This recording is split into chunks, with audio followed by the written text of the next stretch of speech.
Zhengwei also made a journey starting in Changchun, China, down to Peking University, and then from there down and up the east coast of the United States, from the University of New Hampshire to Vanderbilt, where he was a student of law and got his degree in 2015, and for the past 2 years has been at Harvard University. It's a pleasure to be his collaborator, Zhengwei. We'll talk about synergy on quon language. Thank you, Arthur. First, I would like to thank the organizer and other organizers for inviting me to give this talk. And also, I would like to thank Arthur for his introduction, as well as his introduction yesterday in his talk. Today I'm going to talk about synergy on quon language, but first I need to explain these terms. What is a quon?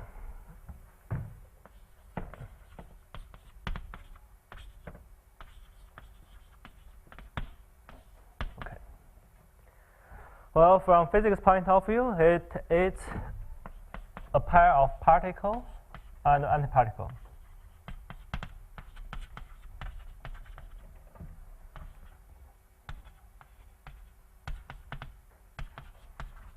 Can you please write a bit bigger? Sorry? Write large ones. Large? Yes, you cannot read. Well, the blackboard is too small.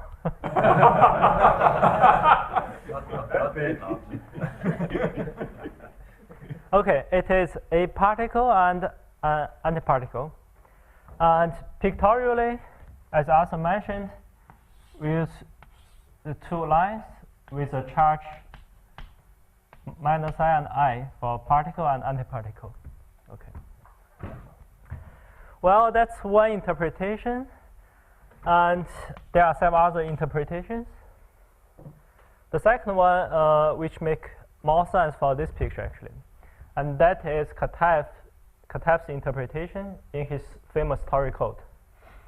So this is a condensed matter interpretation. It's topological defects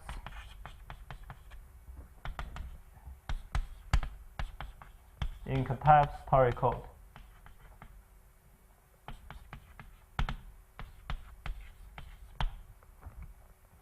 Well, what's that? I will just give a quick explanation. It's a lattice on a torus, and for each edge, it's assigned a qubit. It's a vector in two-dimensional Hilbert space. And then if you put some vectors on the edge, then you can detect this vertex by looking at the action of poly x around the vertex. If the eigenvalue is 1, we say there's no particle. If the eigenvalue is -1, we say, okay, there is a particle. And actually, on the lattice, if you have one particle, it always appears in a pair. So say if you have some x basis here, then you can read this eigenvalue 1, eigenvalue 1. So actually, it's a pair of particles. Well, they call it E particle for electronic. And also, there is M particle. So if we take some Z basis, you can have some M particle here, like this. Well, in general, you can also put some. This is basis given by poly x and poly z. You can also put poly y basis on this edge, like here. And that is what they call defects. And then once you have this defect, you can have this EM particle as a pair, a set on two sides. And then you can connect, say you have two defects, then you can connect E particle and M particle in this way. And this pair of particle, EM particle, actually gives a charge. That's for Z2 case. So it's either 0 or 1. So the two lines can be considered as the defects, and the charge can be considered as this EM particle. So that's another interpretation, a very actually a physics interpretation in condensed matter. And this is very important in quantum information, in particular in topological quantum computation, because the topological behavior can protect error corrections. Well, the third one That is from operator algebra point of view. And what's that? We start with our favorite subject. It's a subfactor, NEM, type 2 subfactor. And then we look at the bimodules. We know M is an N bimodule. Okay. Then we look at irreducible subbimodules. Use this IRR for irreducible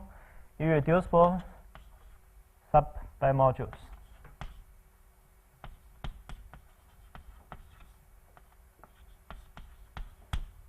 And then we consider a single irreducible subbimodule as a particle.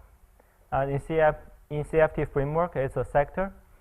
In algebraic theory, like category theory, it's called simple object. There are different terminologies. And we consider this as a single quon. And actually, this is a very general framework. And here in this talk, I will talk about a particularly interesting subfactor. And that's called the Jones-Wasserman subfactor.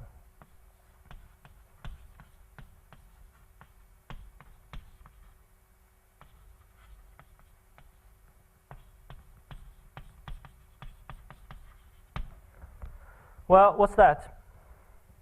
It's from the Cairo CFT, defined on a circle.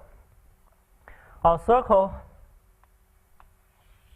put it here, on a circle, and then you can cut circle into intervals. Say we cut circle into even number of intervals. Then you take these pieces, alternating pieces. We call that I, and the other one we call that the complement of I. Then the local observables commute with each other.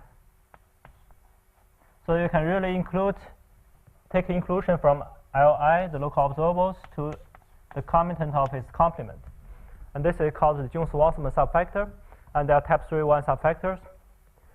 And in this way, you can actually study the representation theory for this conformal net. And actually, for the two interval case, it's the double of this conformal net. And here we look at the two interval case. So we are actually looking at the two interval Jones-Wasserman subfactor in this talk, but it's not really necessary to take two intervals. Well, that's the third interpretation. Well, that's why actually it has to be something very small. I'm sorry, because there are several topics here. The fourth one. This is less obvious.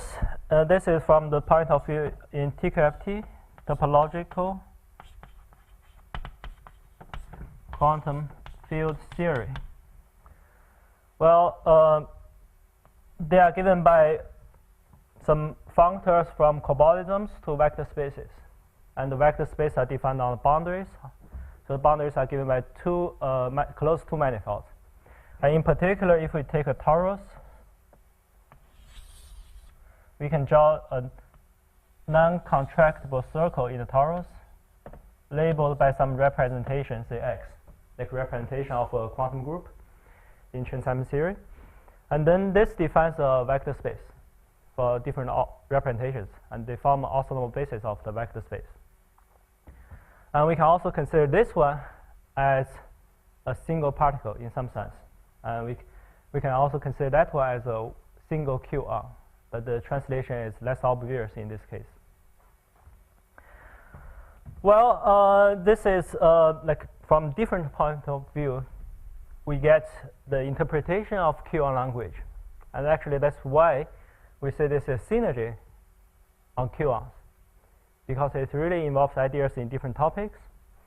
We call that a language because finally, when we use these pictures, they are 3D pictures, as Asa mentioned. They are not really like 2+1 TQFT, since they are not really cobordisms, but there are some more general pictures with defects. So, and also we can use this picture in several different subjects. So we thought, okay, maybe it's more reasonable to consider this as a picture language, so that we can use the language to understand different subjects. Well, if none of them make sense to you, then I give you the last definition for this quon, and I hope this one will make sense. So what is a quon? We use the direct notation. It's a vector, and in a d-dimensional Hilbert space, and that's it. And they form orthonormal basis. Okay. Now, to really tell you why this quon can be related to different subjects, let me tell you our journey. How do we get into that quon language from the beginning? And how do we get involved in these subjects one by one? What's the motivation to define this quon language? So first, I start with subfactor theory. When I was a graduate student of Wong, and I learned several subjects in this big world of subfactors. And today, well, I only talk about finite representation theory, so it's like in the complement of Dietmar's talk. And from subfactors, we have planar algebras as the representation theory of subfactors. It can be considered as pictures defined on the plane, on the planar. That's why it's called planar. So it's a 2D topological field theory. Well, with defects. Well, when we use these pictures, we try to apply that to answer the subfactor at the beginning. And then I go to Harvard. I study parafermion algebras with Arthur, and actually we want to prove reflecting positivity at that point. And then the interesting part is that the reflection positivity is, in some sense, is a pictorial reflection with positivity. And this works very well on planar algebras, because on planar algebras, we have this natural definition for reflection. And since it is from subfactor, we automatically have positivity. And then we give a nice proof for reflection positivity using these pictures. And we come up with what we call PAPA. A parafermion planar algebra. So that's a pictorial interpretation of the parafermion algebra. And then when I gave this talk in Harvard, our collaborator Alex Wozniakowski was there, and he pointed out this seems to be related to quantum information. And that makes us actually very exciting. And then we say, okay, let's work on it. What is quantum information?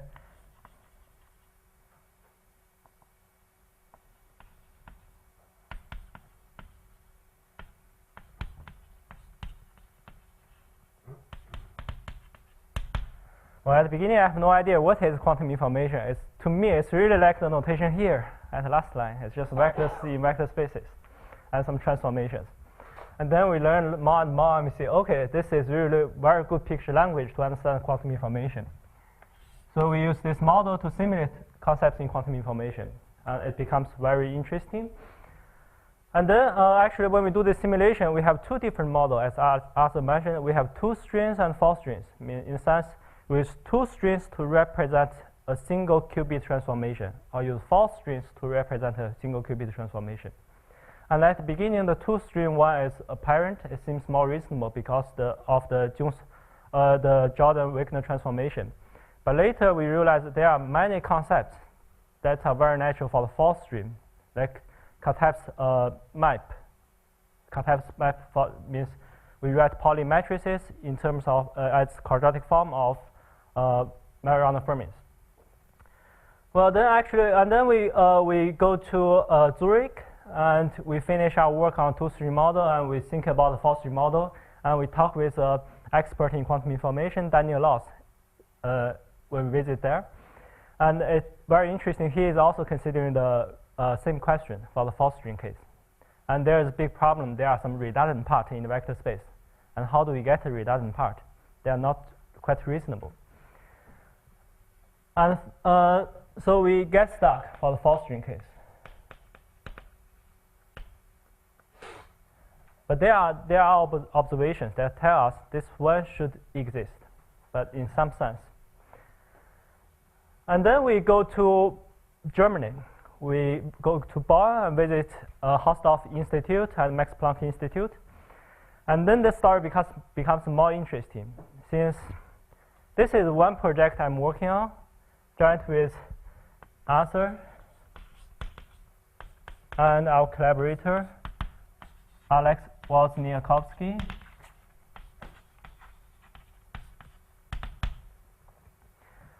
And when I visit Bonn,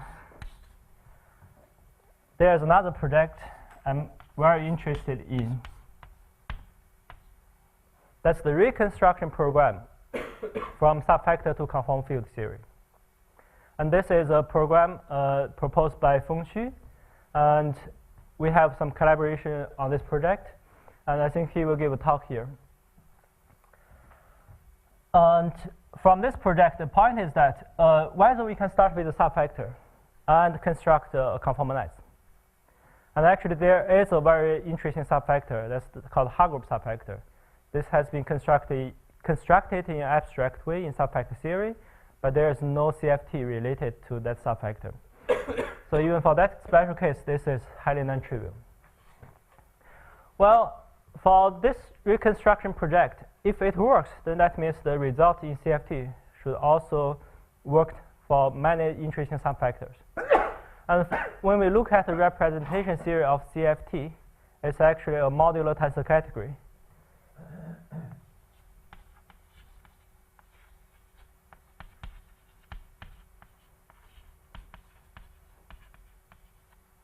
This MTC.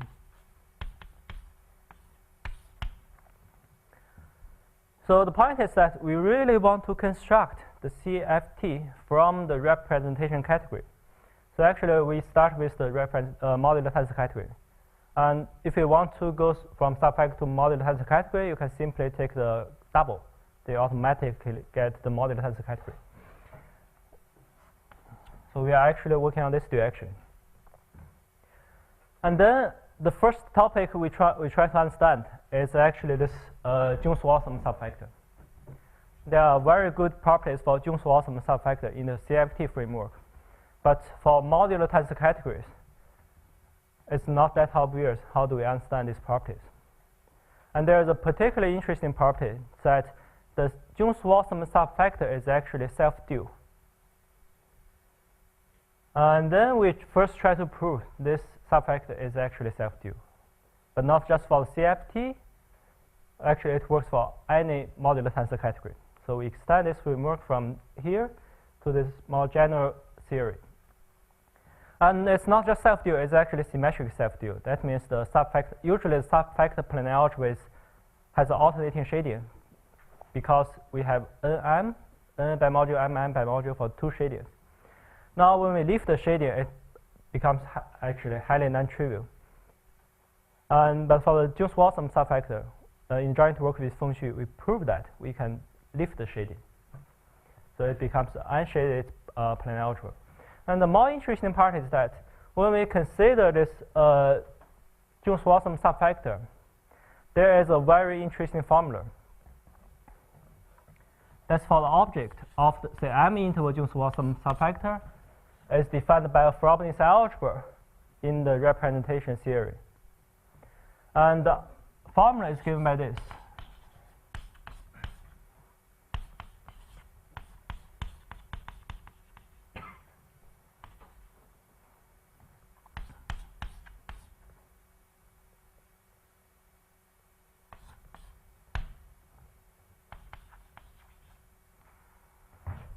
Well, this IRR is the set of irreducible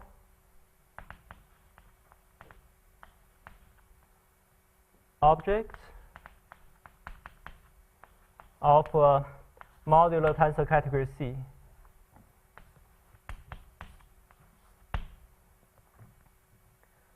And this is the formula for the Frobenius algebra, actually for the Jones-Waltham subfactor, for M interval Jones-Waltham subfactor.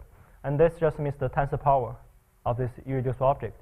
So this is actually an object lives in the tensor power of C. And these are all possible objects. This gives the coefficient of this object. And that dimension is defined as the home space from the trivial object to this tensor in C.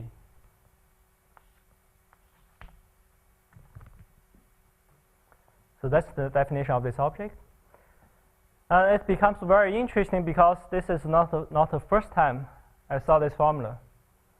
Actually, I saw this formula in quantum information, but for a special case, and for a completely different reason. And that's what Hassan mentioned as max. So what is max? For the qubit case, I just read the qubit, 3 qubit case. It's 0, 0, 0, plus 1, 1, 0, plus 1, 0, 1, plus 0, 1, 1. So they are the tensor product of the basis of the two-dimensional Hilbert space.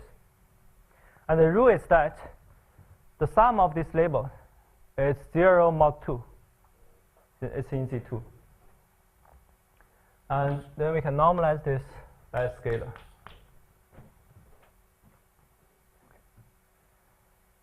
And we come up with this max as a result state from a topological intuition. But finally, the two formulas are actually exactly the same. In one sense, they are exactly the same. If you consider this as a Z2 case, say a modular tensor category whose fusion rule is just Z2, then this object is just a tensor, like these tensors. And what's the dimension here? That means if the tensor product has trivial, the coefficient is 1. Otherwise, it's 0. So it's exactly the same formula. But the meaning are completely different. And this gets quite interesting. It's like these two frameworks are completely different, but there are some coincidence. And that's not the only point we get coincidence. When I work on this project, actually, it's not enough to work for pictures on the plane. We need to introduce some natural notation that the picture really goes to one more dimension. And the reason is that if we look at one subfactor, we need these planar pictures. But here, when we say it's M interval Jones-Wall sum subfactor, M is a parameter. So we are looking at a family of subfactors. And this parameter M gives an additional dimension to look at these pictures. So actually, when we work on this Jones-Wall sum subfactor, we really use 3D pictures. And that's why modular tensor category becomes essential at that point. And then it turns out to be very interesting. When we use these 3D pictures, then we have two different directions. Like we can understand the n box of subfactors for M interval Jones-Wall sum subfactor. So we have two parameters, M and N. And this actually becomes the coordinate of the lattice. And the morphisms goes into the third direction. So it's actually 2 plus 1 series. And then what's the meaning of these two formulas? From this lattice, actually, there's a very interesting duality. You can rotate the lattice. So that means the space for the n-box space for M interval Jones-Wall sum subfactor is identical to the m-box space of the n interval Jones-Wall sum subfactor.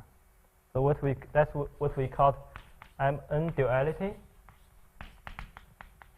which is actually not just only new for modular tensor category theory, but actually it's not known in the framework of CFT. And then this formula becomes quite interesting from this point of view, because this object lives in the 2-box space of the M interval Jones-Wall sum subfactor.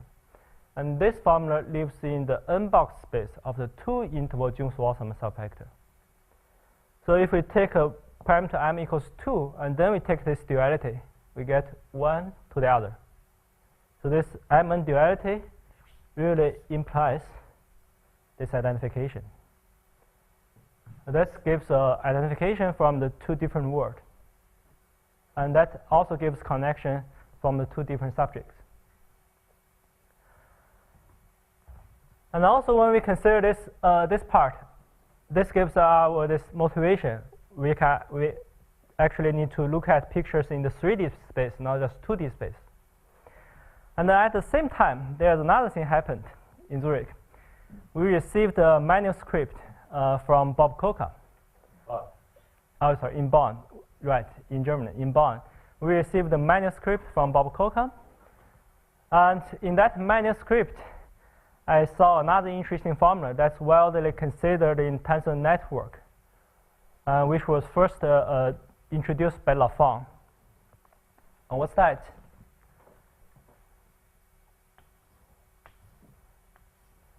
It's actually related to the C0 gate in quantum information. What is C0 gate? So if you have some input I and j for the basis of a qubit, and then this map is a copy map.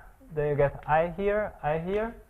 This map, the white one, is the sum map, so you get I plus j. That means if this controlled bit is 0, you don't do anything for the controlled bit. If it's 1, then you flip the other one. So this is the controlled NOT gate,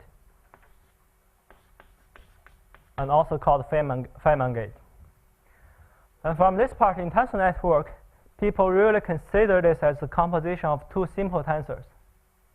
First is the copy map, and second one is the sum. And this turns out to be very interesting because both of them are Frobenius algebras in category theory. So what is a Frobenius algebra? It's simply, you can consider this as a multiplication from 2 to 1, and it's simply that the multiplication has associativity and some minor conditions. And the associativity is the key point. And pictorially, you can consider associativity in this way.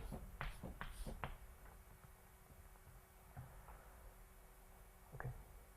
And in subfactor theory, actually, there is a very natural way to remove the singularity for this identity. That means we write the single point as an open string.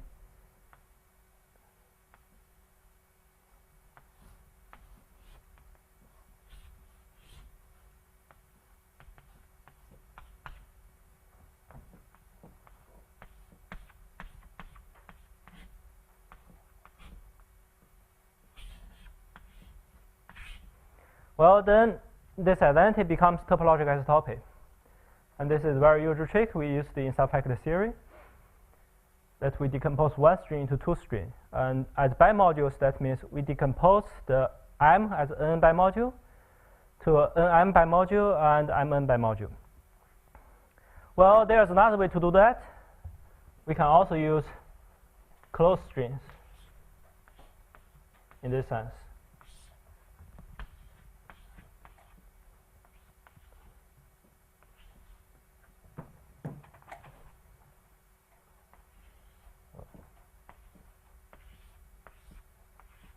So actually, there are two different ways to remove the singularity for this algebraic identity. And this is a very natural way to understand this Frobenius algebra. But now here it comes a problem. We have two Frobenius algebra. We can only solve one Frobenius algebra in this way. How do we solve two Frobenius algebras?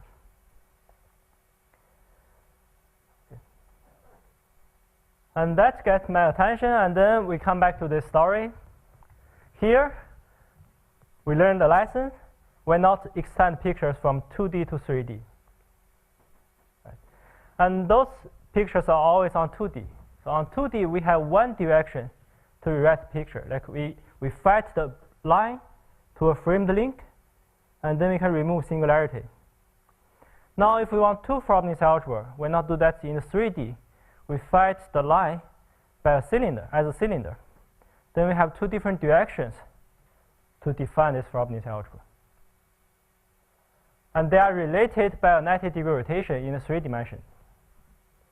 And actually, in this framework, when Lafont designed these two simple tensors, there is a Fourier duality related to black world and white world. That means if you take conjugation by the Fourier transform on these boundaries, you go from one to the other. And then in a 3D space, that means if we rotate a picture by 90-degree rotation, we get a Fourier duality. And this 90-degree rotation is also a central point in subfactor theory.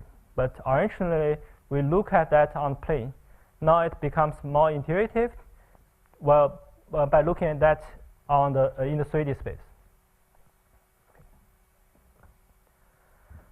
So in quon language, we really consider this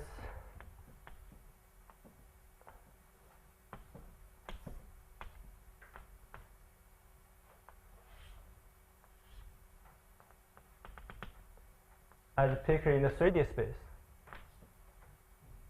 Well, we first write it as this kind of fat diagram. We write single string by double string. Then we copy that in the third dimension. So then each single string is replaced by false string. And that's why we want false strings here, as mentioned in Arthur's talk.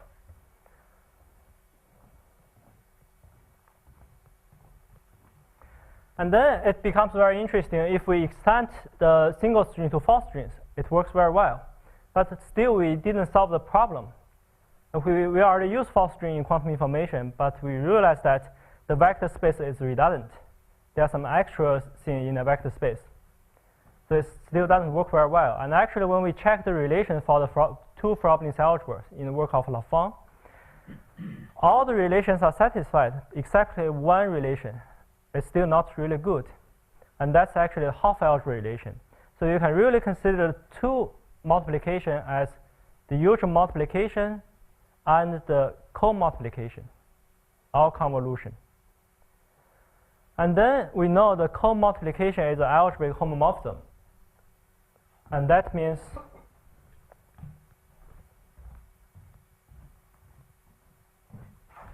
if we take co-multiplication, then we take a multiplication. It's the same as taking multiplication, then co-multiplication. If we write these tensors as the false string picture, the left side is almost as the same as the right side, but there is one more circle on the left. And it's really weird why there is one additional circle. This must be correct, but we cannot explain the appearance of this additional circle. And finally, we come up with the solution. And that's the idea we get actually from TQFT. In TQFT, when we extend the those strings or framed links to a 3D space, we not only need strings, we also need 3 manifolds. That's actually crucial. So we also add 3 manifolds to these 3D pictures. And this gives additional relations between the strings and the 3 manifolds. And this will get rid of the redundant part of the vector space. And the quon language, this 3D pictures, becomes a very natural language for quantum information. And also on that side, what happened for that one actual string? It's actually, when we do the decomposition in 2 different ways. For the first one, we have a genus for the manifold.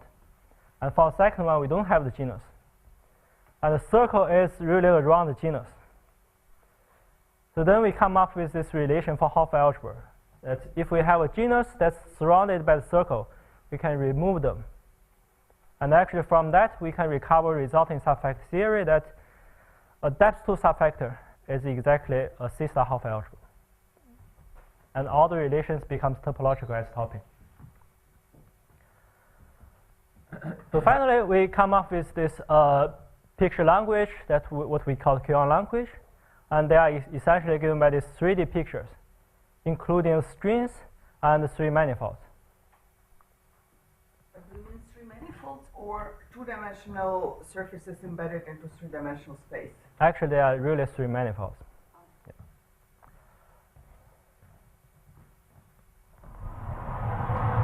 Oh, that's surprising. What's that?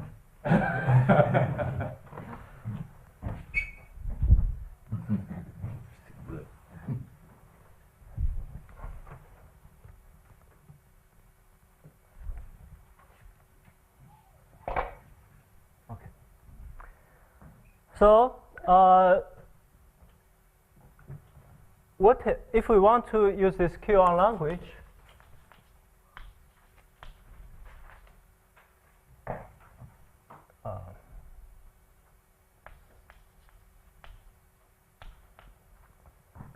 What could be the input for this quon language? As I also mentioned, we can use charged strings. And that means the input is coming from the symmetry of a group CD. But we also have this connection between quantum information and Jones-Waltham subfactors. And from the reconstruction project, here actually we use modular tensor categories. And this provides a very natural input for the quon language. So we can really start with the modular tensor category as the input.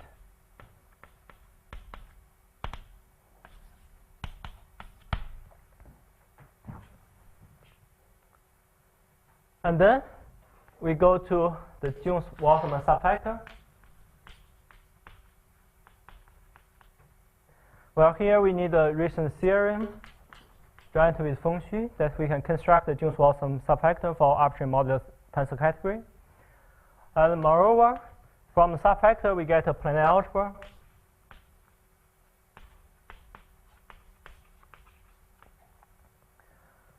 And this is a machine given by Jones.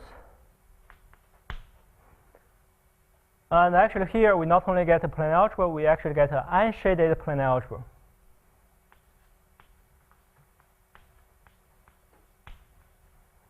Because this subfactor is self-dual, and actually it's symmetrically self-dual.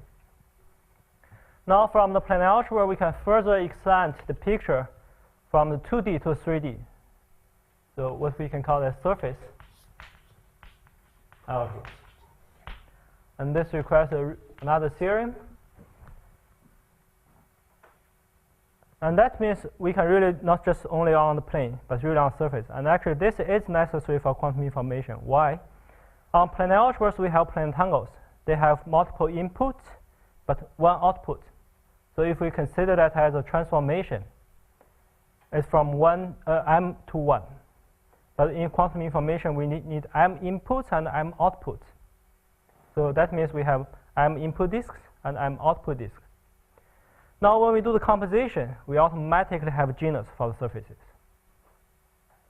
So it's necessary to extend that to surfaces. And this is already in 3D. And then we can really feel something in the interior part of the surfaces. So it's definitely 3D pictures. Like Arthur mentioned, we actually have a braid for these pictures. And that's what we call quon language. And also this requires several theorems in this line.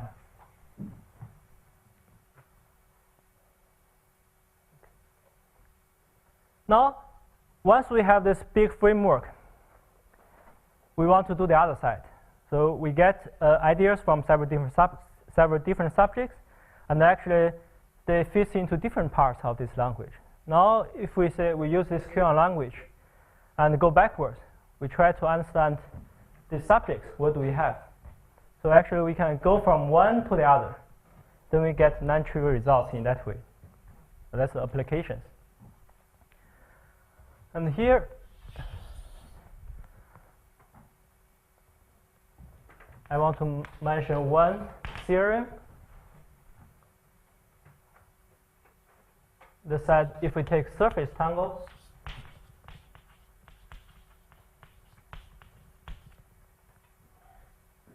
so it's a straightforward generalization of planar tangles, but from the plane to surfaces. And then from this definition, for each surface tangle, it actually defines a partition function. So on the right side, we get quons. So if the tangle only have output disks, then it defines some vectors in the tensor product of the original Hilbert space. And the Hilbert space will be just the L2 functions of the irreducible objects of the original modular tensor category. Like for the Z2 case, this is space for qubit. And people also consider another model for qubit, that's the Fibonacci any. And in that case, the modular tensor category also have two objects. So we also have the Fibonacci any. And in general, this part is the tensor product of this vector space. On this side, we have a lot of interesting operations, diagrammatic operations on these surface tangles. And here I take a particular one, what we call the string Fourier transform. It's a 90-degree rotation of the pictures. So after we take the 90-degree rotation, we also get a surface tangle.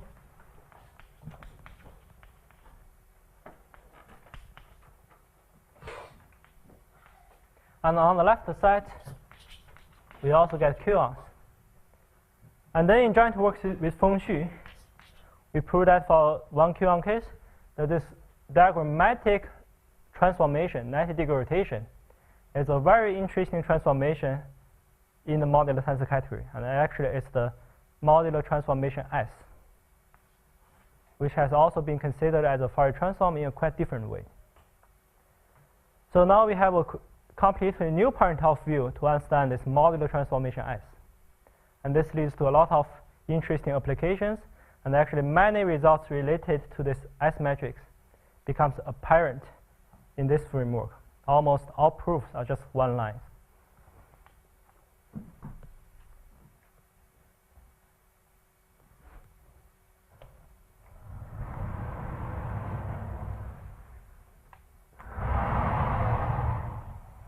Now let me come back to this picture, to this part. Okay. So yes. Yeah. That's the first line, so it's the first arrow is not completely general, I guess. It's completely general. You can start You with have a modular tensor category, and you Yeah. extract the conformal theory. no, any modular tensor category. That's a very strong theorem. It's not necessarily from conformal field theory. Yes, what is just about? This is Jones Wasserman for modular tensor category. Yes, this is Jones Wasserman for modular tensor category, so we don't really use the intervals. Okay. It's constructed based on the abstract axioms. Okay. So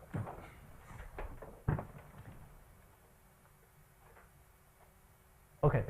And then, yesterday I also mentioned a very important formula that when we found this max state, we consider that as a resource state in quantum information, but actually there's another important resource state given by Greenberger, Hall, Zeilinger. It's a long time before us. And the algebraic formula for qubit case is simply this 0, 0, 0 plus 1, 1. And both of them are generalizations of the Bell state. Well, there is a very interesting formula that I just mentioned. This max is the Fourier transform of this GHC.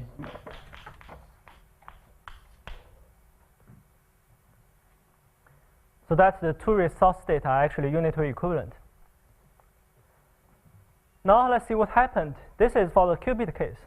Well, it's also straightforward for the qubit case, but it's less obvious for the modular tensor category.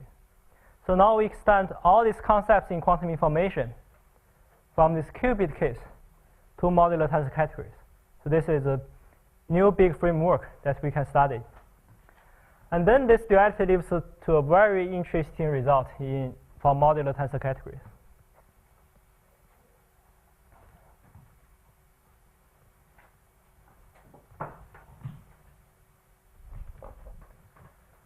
First, what is GHC? In tensor network, the notation for GHC is this tensor. And in our quon language, we fat the graph by 1, 2, 3, 4 streams. Let me draw it here.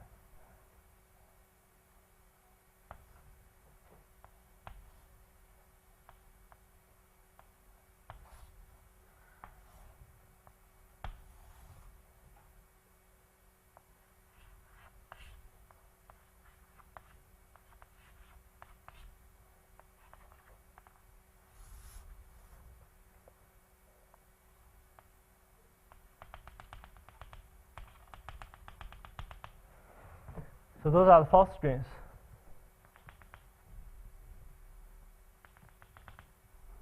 You can really consider this as a fat graph of that one. Just we have the frame for that one-dimensional graph, from that one-dimensional graph to this three-dimensional graph. Well, this for the modular tensor category case, the formula for GHC for unQT becomes the dimension of the simple object x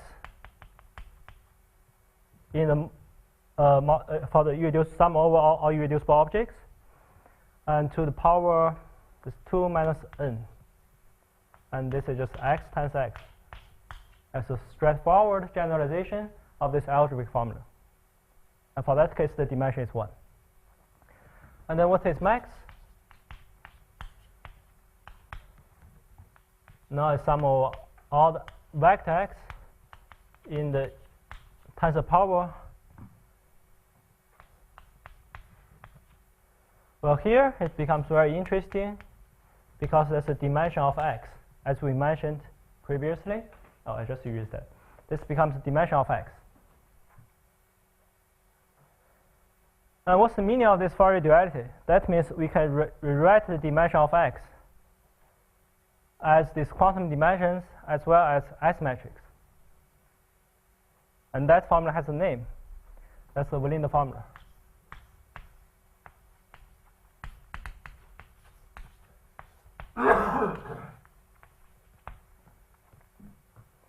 Okay. So this gives a very simple proof of the Verlinde formula, and actually it's very conceptual. And for the Verlinde formula, actually we can also look at higher genus case. It's not just on the sphere. How do we deal with higher genus case? Well, we just put genus here. Let's say we put two genus here. Now on this side, we can also put genus in the three manifolds. Then we put two circles around genus. And that's the pictorial definition for the state. And then here, the formula becomes, if we add the genus G, the formula becomes this. And here, if we add the genus G, then this dimension becomes the higher genus one. And then we get the Verlinde formula for any modular tensor category and any genus.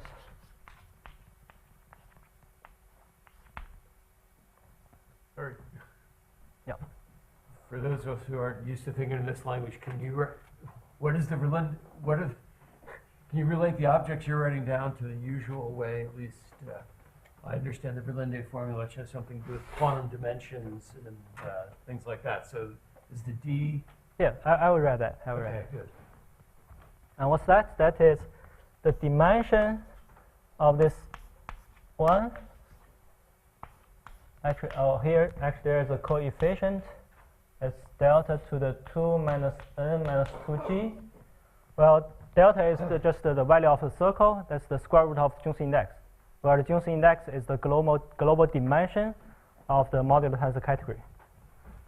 So delta square is the global dimension of this modular tensor category C. And this formula is, so here it's just sum over this x. So we get this vectors dx. And they are also known as S0x in terms of S matrix. And the degree is 2 minus n minus 2g. And then we apply the Fourier transform. So we have Sx1, Sxx1 multiply Sx2 and Sxn. And this x1 to the xn are just the components of this vector x. Then we take this multiplication and then sum over all x.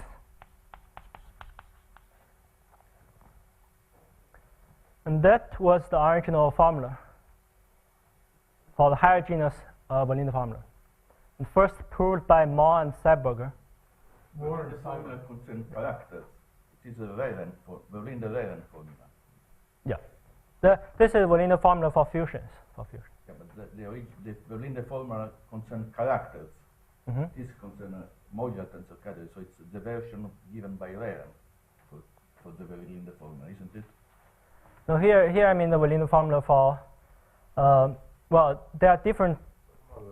Yeah, this is for modular tensor category. So if you want characters, first you need to prove this fits into the framework of modular tensor category, and then you get this kind of Verlinde formula in that way. So these are for modular tensor categories. Yeah, what I mean, the Rehn did this formula, but it's not known in general whether it coincides with the Verlinde formula given by characters. No, in all models, but no, this is for modular tensor category. For fusions, that's for fusions. Which is just to say the S matrix diagonalizes the fusion rules. Yes, yeah, that's the point I'm going to mention. Yes. And actually, What is n? So it's the number of it's a number. It's just of qubits. Yeah, the number of qubits here, it means this x is tensor product from x1 to the xn. Okay. Yeah. So, So the it means- vector space of 1 qubit is the number of irreducibles in the no. Yes, 1 qubit is 1 irreducible, and n qubit is just n irreducible tensor product of n irreducibles. And for the within the formula, this irreducible are the marked points on surface. So ordinary qubit is when the category has 2 objects irreducible. Yes, yeah, right. Yes. So that's why in that way there are actually 2 realizations. One is the usual qubit, one is the Fibonacci model, Fibonacci annual. Okay, thank Anthony. And actually, when we talk about this work with Eric Verlinder in Harvard just this spring, he asked that exactly the same question: whether we can explain that magic phenomenon, the S matrix diagonalizes the fusion, not just prove this result, but really gives a conceptual explanation of this result.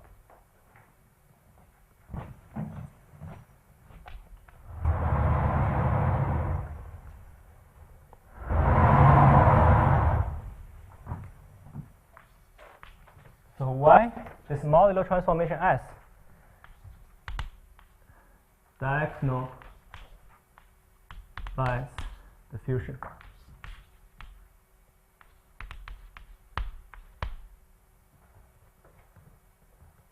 And actually, that's the original motivation of Verlinder when he proposed this formula.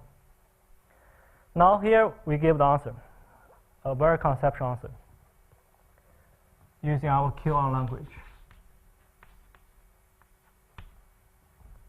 First, let me give you a dictionary between the MTC and the quon language. There is a correspondence. On the left side, we have irreducible objects for MTC. And on the right side, there are the bases, also normal bases for quons. And here, a single quon is represented by a picture. It's a square-like picture. It's 4 strings. Now for squares, actually, we can take 2 different kind of multiplications, like a square. We can take a vertical multiplication, and that is the usual multiplication.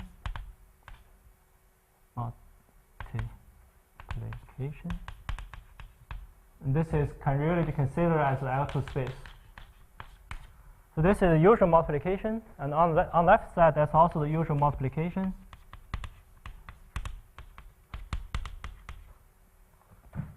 And then, as I mentioned, actually, we have 2 problems in algebra. So there's another multiplication.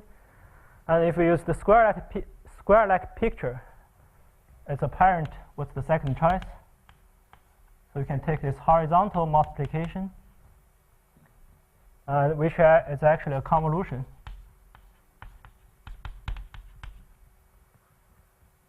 For these functions.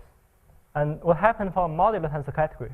The coefficients for these convolutions are exactly the fusions. And then, on this side, pictorially, we can have a transformation which is a 90-degree rotation. That's what we call the string Fourier transform. String Fourier transform, FFT, denoted by this Fs. And as proved in joint work with Fengxu, this transformation is actually the modular transformation S.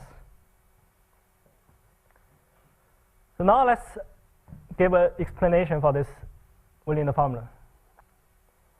Here in the Fourier theory, we all know that the conjugation of the Fourier transform diagonalizes the convolution. And then what's the meaning of on the left side? The conjugation of the S transformation diagonalizes the fusion. So this formula becomes very intuitive in the quon language.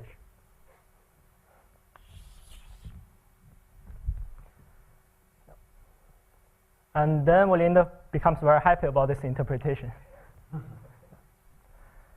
Okay, and after that, actually, there are some very interesting concepts in subfactor theory. And as Dietmar mentioned, there is a Fuchs-Castellan diagram. That's a free product.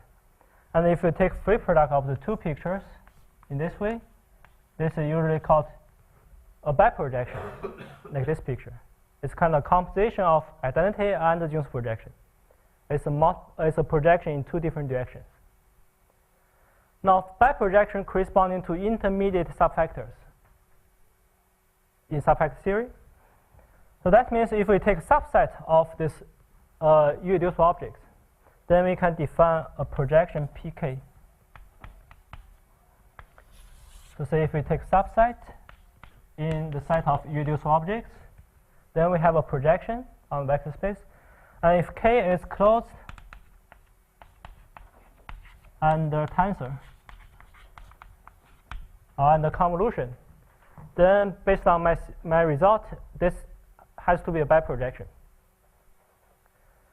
And on the left side, if you have a subset of irreducible objects, which is closed on tensor, then you have a full subcategory. Say that's CK. You have a full subcategory here. Now, following the Fourier duality, we can take a 90-degree rotation of the biprojection. It's again another biprojection. So that gives some subset K height, which is kind of Fourier dual of the original set K. And then on the left side, you also have a subcategory, which is CK height. And on this side, we know that if we take the trace of this projection, then this is the dimension of the subcategory, the global dimension of the subcategory. And here, if we take a multiplication of the two traces, and that is delta square, which is Jones index. And on the left side, we say the dimension of the two, the multiplication of the two, is the global dimension of the modular tensor category. Now, a question: what is the CK hat? So from one full subcategory, we can actually derive another full subcategory. And this has a very good name. This is actually Milger's center. So this category is the Milger center of that category in C. Then we recover this result from Milger center from the Fourier duality, just in a very straightforward way. So CK is not modular. CK is not modular in general. It's not modular in general. So now we get this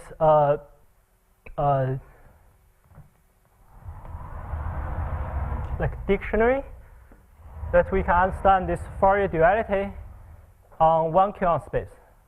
So actually, this is just one quon, and these formulas are on n quon space.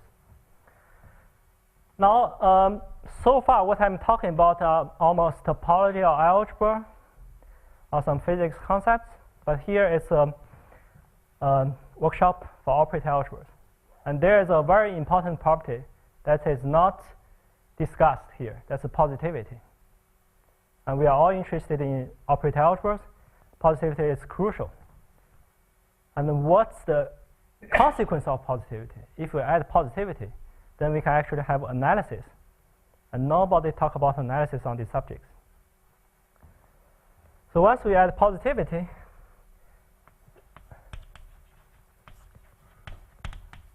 then we can really have analysis.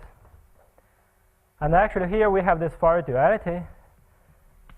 What we really have is Fourier analysis. And this is a joint, this is a joint work with Feng Xu. So here, this is a joint work with Chunlan Jiang and Jinsong Wu. That we first consider the Fourier analysis in the framework of subfactors. But now we can apply this big machine to the quon language. So we can consider analysis on this topological field theory. And that's a completely new subject. And actually, it's so new that it's very hard for us to publish our paper. And we get 4 rejections so far for one paper. So I would say this is topological analysis. Well, whether this is useful, if it's useless, then I will just throw it in the trash. But actually, it is useful. Let me give you one example. Everyone knows the Hausdorff inequality. Well, if you don't know, it doesn't matter. I will tell you what's that. We take the Fourier transform of operator x, which is maybe our qubit, our basis. And then we look at one norm. Then it's bounded by the infinity norm of this operator x. And up to scalar based on choice of measurement. Okay. Now if we apply this to the S matrix, then we can rewrite the formula. And what's that?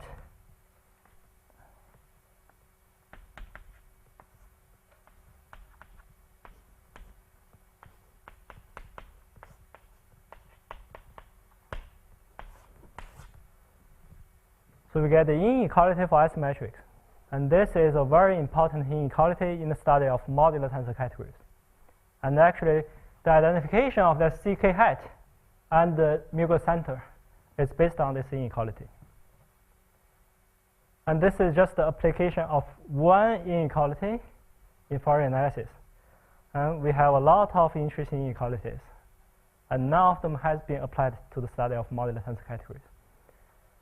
So we hope that will be a big machine in this algebraic and topological framework, and as well as mathematical physics. Thank you.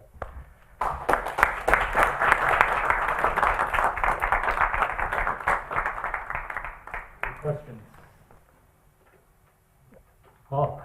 Could you say just a little more about this correspondence between the modular S matrix and the Fourier transform that Arthur mentioned yesterday? Because in particular, yesterday I understood it as this Fourier transform had something to do with the Zn involved in parafermion models, and yes. so then obviously there's some kind of notion there that you worked out. But the modular S matrix is a much more complicated yes, object it's than that. much more complicated. The original definition of this S matrix, well, I mean, in the framework of modular tensor category, is given by a Hopf link. And actually, that's why it's really hard to deal and to work on the analysis for using that definition.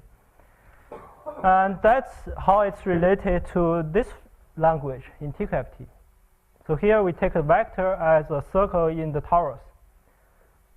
And that's the one vector x. And then the complement is another torus.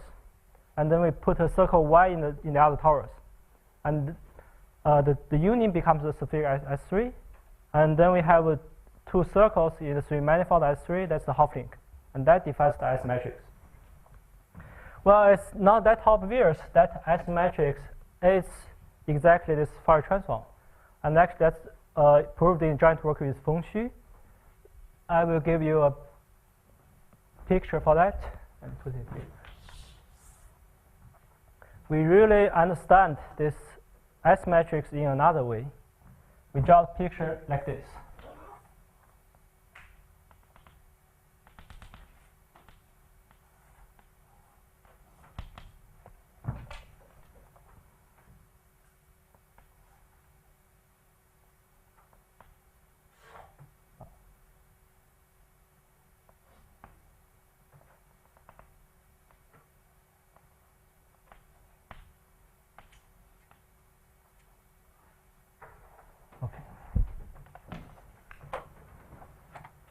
So now here we have a picture. And for this picture, first you can see this is actually a Hopf link. You have a white circle and a red circle. And they become a Hopf link. And there's another way to think about this. You can look at the fourth string. That coincides with our fourth string in this framework. And then this becomes a configuration defined on a lattice with 4 points. And this becomes a configuration on a dual lattice. And the map from lattice to dual lattice is the Fourier transform in subfactor theory, which is this 90-degree rotation. That means we really write the lattice from one single line to a pair of lines, so that this 2 becomes 4. And then this rotation becomes a 90-degree rotation. So that requires a translation. Yeah. So going back to this slogan that the S matrix diagonalizes the fusion rules, in conformal field theory, my understanding, although I've never fully understood that paper, but I've been told by Peter Goddard it is the paper to read. I think John Cardy gave a conceptual proof within conformal field theory of that slogan, but perhaps it involves the actual physics primary fields and things like that. I see. I think that was, that at least for some physicists, that's their proof, although for mathematicians to translate that into a proof within this combinatorial language is quite hard. I think it's certainly in, perhaps it's in that Peter Goddard and Olive collected reprints, that big thick world scientific thing for everything you need to know about the Virasoro algebra. I see. Thank you. It's good to know. I don't know that before. Thank you. Perhaps it has conformal invariance in the title. I see. Your inequality S over S less Yeah. than or equal to S over S. That's Perron-Frobenius, right? That's the right-hand side is the Perron-Frobenius eigenvalue, and the left-hand side is some random eigenvalues. So inequality is Perron-Frobenius theory. Yes, yes. Actually, the first publication I saw this formula is in your paper. And also, I saw that there are some other inequalities in your paper. I'm trying to understand those inequalities in this new language. I'm sure you'd be able to. As far as S diagonalizes the fusions, to return to this point, in this combinatorial framework, like in the context of modular tensor categories, Turayev gave the proof of Turayev's big book on quantum invariance and knots or whatever it's called. He gives an argument that's inspired by Moore-Seiberg, but it's an argument inside modular tensor categories for the proof that of Verlindes formula, for example. Oh yes, yes. I mean, for proofs, there are actually different versions of proofs. But here we really want to understand this diagonalization using Fourier duality, and so that this Fourier duality is compatible with many many different aspects of the Fourier transform, and then it works very well in this framework. Are there any other questions? Well, Zhengwei, you took us on a beautiful journey through mathematics as well as around the world. So thank you for an inspirational.